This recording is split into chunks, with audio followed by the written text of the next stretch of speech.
আসসালামু আলাইকুম। আজকে আপনাদের আনকমন কালার একটি পিঠার সাথে পরিচয় করে দিব।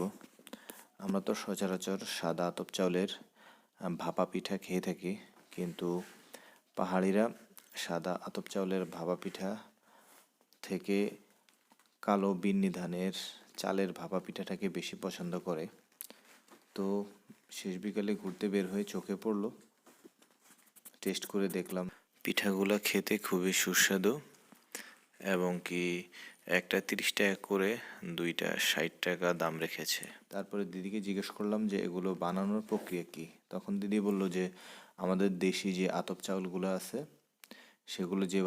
সেগুলোর পিঠা যেভাবে বানানো হয় ঠিক সেম একইভাবে গুড় এবং কি নারকেল দিয়ে বানায়। এই পিঠাগুলো পাহাড়ি অঞ্চলে বসবাসরত সবারই অনেক প্রিয়।